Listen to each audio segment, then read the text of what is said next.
दोस्तों, आप कृष्ण भक्त हैं तो हमारे चैनल को सब्सक्राइब जरूर करें। श्री कृष्ण जी कहते हैं कि संसार में आपको कई ऐसे लोग मिलेंगे जो आपको बताएंगे कि क्या करना है, किंतु उससे भी अधिक महत्वपूर्ण बात यह है कि क्या नहीं करना। आज मैं आपको ऐसे ही 3 बातें बताने वाला हूं जो आपको जीवन में नहीं करनी है। पहली बात, आनंद में कभी वचनबद्ध आनंद आपके तर्क को हर लेता है और फिर आनंद में दिया गया ये वचन बाद में गले की फांस बन जाता है। दूसरी बात, क्रोध में उत्तर मत दो।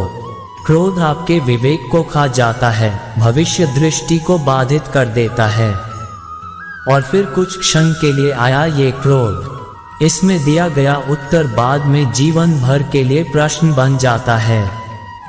और तीसरी बात, कभी भी दुख में निर्णय मत लो।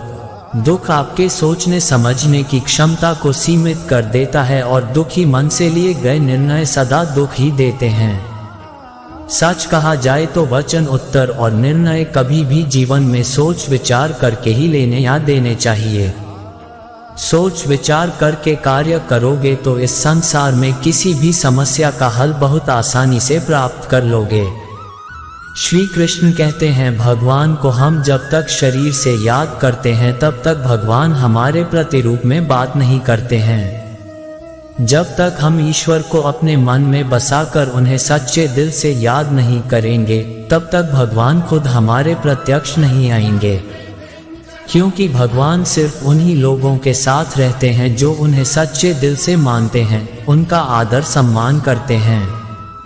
इसलिए श्री कृष्ण अर्जुन को बताते हुए कहते हैं, अगर हम भगवान को सच्चे मन से याद करते हैं तो भगवान हमारा साथ जरूर देते हैं, हमारे अंदर एक सकारात्मकता भर देते हैं और एक नई ऊर्जा का निर्माण करते हैं, जिससे हम अपने जीवन को सफलता के मार्ग पर खड़ा कर देते हैं और भगवान उन्हीं का साथ देते हैं जो उन्हें मन से चाहते हैं। श्री कृष्ण कहते हैं, अगर हमारे अंदर शिष्टता और सदाचार स्नेह का प्रेम भाव होगा तो हम लोगों को ज्यादा अच्छी तरह से समझ पाएंगे, उनसे अच्छा व्यवहार रख पाएंगे, हम समाज का भला कर पाएंगे, लोगों में अच्छी सीख दे पाएंगे, लोगों को भलाई करने के लिए प्रेरणा दे पाएंगे। अगर हमारे अंदर सदाचार और प्रेम भाव की भावना होती है तो पूरी दुनिया हमारे साथ होती है, पूरी दुनिया हमारे लिए खड़ी रहती है, क्योंकि हम जितना ज्यादा प्रेम भाव लोगों के प्रति रखेंगे उतना ही प्रेम भाव लोग हमें देंगे। प्रेम भाव से दुनिया का अस्तित्व है और प्रेम भाव से ही दुनिया का विनाश है। प्रेम भाव के बिना जीवन असंभव है, क्योंकि अगर लोगों के बीच प्रेम भाव नहीं होगा तो लोग एक दूसरे को कभी नहीं समझ पाएंगे, एक दूसरे में ईर्ष्या की भावना को पैदा करके इस पूरी सृष्टि का विनाश का कारण बनेंगे। श्री कृष्ण कहते हैं, क्रोध को पी जाना ही बेहतर है, क्योंकि हमें जब क्रोध आता है तो काफी सारा नुकसान कर देता है। गुस्सा हमें आता है पर हम उस गुस्से को उतारते किसी और व्यक्ति पर है, जिससे दोनों के मध्य बुराई की भावना उत्पन्न होती है। इसलिए श्री कृष्ण ने क्रोध को बहुत ही खराब माना है और कहा है कि व्यक्ति को क्रोध नहीं करना चाहिए। उसको अगर किसी बात पर क्रोध भी आ रहा है तो उस बात को वह शांति पूर्वक सुने, समझे और उस परिस्थिति को देखकर उसमें सुधार करें, न कि क्रोध करें। क्रोध एकमात्र ऐसा जरिया नहीं है, क्रोध से कुछ भी हासिल नहीं होता है, न ही कुछ सुधार होता है। क्रोध से सब कुछ बर्बाद होता है, इसलिए क्रोध ना हम कभी करें, ना करने दें। इस बात को अगर जीवन में अपना लिया तो आप लोगों को कुछ नए नजरिए से देखेंगे, जिससे एक नई ऊर्जा उत्पन्न होगी और इस ऊर्जा से आपके जीवन पर बहुत ही गहरा प्रभाव पड़ेगा और आपकी जिंदगी काफी हद तक निखर कर सामने आएगी। श्री कृष्ण कहते हैं, जिंदगी में त्याग बहुत अहम भूमिका निभाता है। जो व्यक्ति त्याग करना जानता है वह अपने जीवन में वह सब कुछ पा लेता है जिसकी वह चाह रखता है। वह ऐसे मुकाम पर पहुंच जाता है जहां पर कभी वह जाने की सिर्फ सोचा करता था। ऐसे मुकाम को हासिल करने के लिए हमें अपनी जिंदगी में काफी कुछ छोड़ना पड़ता है। हमें अपने ऐशो आराम और अपनी रोजमर्रा की जिंदगी को छोड़कर कुछ ऐसी जिंदगी को अपनाना पड़ता है जिसको हम कभी जीना नहीं चाहते, पर उस जिंदगी को जीकर हम अपने आने वाली जिंदगी को इतना बेहतर बना लेते हैं कि पूरा जीवन सफल हो जाता है। इसलिए श्री कृष्ण कहते हैं जीवन में त्याग करते रहना जरूरी है। अगर हम त्याग नहीं करेंगे तो जीवन का कोई उद्देश्य नहीं रहेगा। जीवन में त्याग करना जरूरी है। त्याग से हमारे खुद में परिवर्तन होता है और जिंदगी में सुधार होता है। इसलिए त्याग करते रहना चाहिए। श्री कृष्ण कहते हैं हमारे कर्म ही हमारा परिणाम होता है, क्योंकि जैसी करनी वैसी ही भरनी। जैसा हम कर्म करेंगे वैसा ही हम पाएंगे। जीवन में कभी भी लक्ष्य को प्राप्त करना हो तो व्यक्ति दो भाग साथ लेकर चलता है। पहला अपने लक्ष्य को पाने का निश्चय और दूसरा अपने लक्ष्य तक पहुंचने का मार्ग। सब यही करते हैं किंतु सब अपने लक्ष्य को प्राप्त नहीं कर सकते। क्यों? क्योंकि लक्ष्य न मिल पाने की स्थिति में व्यक्ति को कुछ बदलना होता है। कुछ अपनाने से बदल लेते हैं, कुछ अपना मार्ग जो अपना मार्ग बदल का प्रयास करते हैं उन्हें सफलता प्राप्त हो ही जाती है, किंतु अपना निश्चय बदलने वाले सफलता का स्वाद कभी नहीं चख पाते। इसलिए अपना निश्चय कभी मत बदलिए, क्योंकि निश्चय खो देने पर चंद्रमा भी पूर्णिमा के दिन ग्रहण पा जाता है। अपना निश्चय बनाए रखें, आपको सफलता अवश्य मिलेगी। श्री कृष्ण कहते हैं हमें अपने परिश्रम पर विश्वास रखना चाहिए। अगर हम अपने परिश्रम पर विश्वास रखेंगे हम कभी भी हार का सामना नहीं करेंगे। अगर हम अपने कर्म, परिश्रम, मेहनत पर अटूट विश्वास रखकर उसमें कायम रहेंगे तो हमें उससे बहुत अच्छे परिणाम मिलेंगे। वह परिणाम आपको जीवन जीने में बहुत आसान होंगे, क्योंकि एक परिश्रम ही है जो एक रंग को राजा बना देता है और राजा को रंग बना देता है। अगर आप परिश्रम और सही निर्देश और सही दिशा में काम करते हैं तो जीवन में सफल होना पक्का ही है। पर अगर आप अपने परिश्रम पर विश्वास नहीं रखते हैं तो उसमें आप धोखा करते हैं। तो आप याद रखना कि आप धोखा भी खुद के साथ कर रहे हैं। इससे न ही किसी और की जिंदगी बनेगी और न ही कुछ होगा। आप धोखा करोगे तो खुद के लिए। इसलिए अपने परिश्रम पर इतना विश्वास रखें कि आप जो कर रहे हैं वह आपको एक ऐसा परिणाम दे जिसकी आपने कभी अपेक्षा नहीं की होगी। बहुत समय पहले की बात है। जंगल के किनारे एक छोटा सा गांव था। जंगल में जंगली जानवर बहुत अधिक मात्रा में थे, इसलिए गांव के लोगों को पेड़ पर चढ़ने का ज्ञान होना अति आवश्यक था, ताकि जंगली जानवरों से सामना होने पर वह पेड़ पर चढ़कर अपनी जान बचा सकें।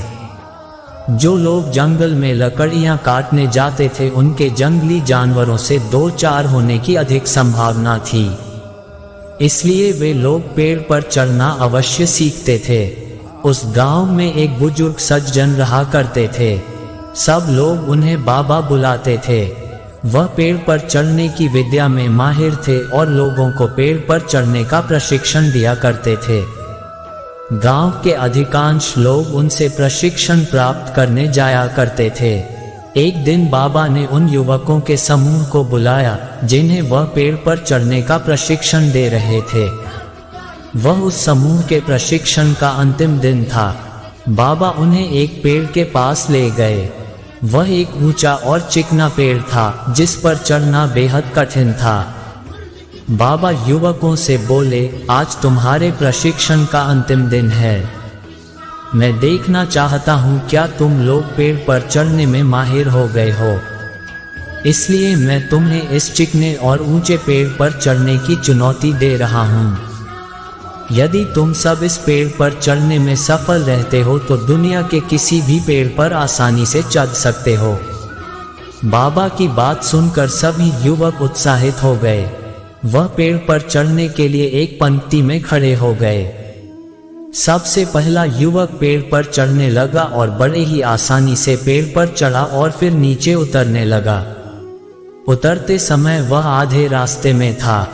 तब बाबा बोले, सावधान, आराम से संभल कर उतरो, कोई जल्दी नहीं है। उस युवक ने वैसा ही किया। वह आराम से सावधानी से नीचे उतरा। उसके बाद एक एक करके सारे युवक पेड़ पर चढ़ने लगे। जब वह पेड़ पर चढ़ते तब तो बाबा उन्हें कुछ नहीं कहते, लेकिन जब वह पेड़ से उतरते समय आधे रास्ते पर होते या बस नीचे पहुंचने वाले होते तो बाबा कहते हैं, सुनो, आराम से थोड़ा संभल कर और पूरी सावधानी से उतरो, किसी प्रकार की कोई जल्दी नहीं है। सभी युवकों ने बाबा की बात मानी और पेड़ पर चढ़कर नीचे उतरने में सफल हुए। सब बड़े खुश थे, लेकिन एक बात उन्हें खटक रही थी और ये थी, बाबा ने उन्हें पेड़ से उतरते समय ही सावधान रहने को क्यों कहा, पेड़ पर चढ़ते समय क्यों नहीं? उन्होंने बाबा से पूछ लिया, बाबा, इस पेड़ की सबसे ऊपरी शाखा पर चढ़ना सबसे कठिन था, लेकिन आपने उस पर चढ़ते समय हमें संभल कर रहने को नहीं कहा। लेकिन पेड़ से उतरते समय जब जमीन की दूरी बहुत कम रह गई थी, तब आपने हमें संभल कर और सावधान रहने को कहा। ऐसा क्यों? बाबा बोले, देखो, पेड़ की सबसे ऊपरी शाखा पर चढ़ना बहुत कठिन है, यह मैं भी जानता हूँ और तुम भी, इसलिए मेरे बिना बोले ही तुम पहले से ही सतर्क थे। ऐसा हर किसी के साथ होता है। कार्य के प्रारंभ में सब सतर्कता से ही आगे बढ़ते हैं, किंतु सतर्कता और सावधानी में चूक तब होती है जब हम मंजिल के समीप होते हैं। तब हमें लगने लगता है कि हमारा काम तो पूरा होने को है, मंजिल दूर नहीं, और वहां हमारा ध्यान भटक जाता है और हम गलती कर जाते हैं। इसलिए हमेशा याद रखो कि मंजिल के नजदीक पहुंचने और यथार्थ में मंजिल पर पहुंचने में बहुत फर्क है। युवकों को बाबा की इस बात से जीवन की एक बड़ी सीख प्राप्त हुई। हमारे जीवन में भी कई बार ऐसा होता है, किसी काम को पूरा करने के कगार पर होकर भी हम उसे पूरा नहीं कर पाते। अंतिम क्षणों में कुछ गड़बड़ हो जाती है और हम पछताते रह जाते हैं। अंतिम क्षणों की जरा सी असावधानी से हमारा पूरा काम बिगड़ जाता है। इसलिए ऐसा होता है क्योंकि मंजिल के करीब पहुंचकर हम अपना धैर्य खो देते हैं। धैर्य खोने के बाद हमसे चूक हो जाती है। इसलिए जब तक मंजिल तक न पहुंचे, धैर्य बनाकर रखें। कार्य के प्रारंभ में जितना धैर्य और सावधानी आवश्यक, कार्य समाप्ति तक भी आवश्यक है। इसलिए कार्य पूर्ण होने तक धैर्य न खोएं, उतना ही सावधान रहें जितने प्रारंभ में रखते हैं। कहीं धैर्य खो देना लक्ष्य खो देने का कारण न बन जाए। दोस्तों, इस वीडियो में बस इतना ही। मिलते हैं अगले वीडियो में, तब तक के लिए अपना ख्याल रखना। दोस्तों, हमारे चैनल को सब्सक्राइब जरूर करें। जय श्री कृष्ण।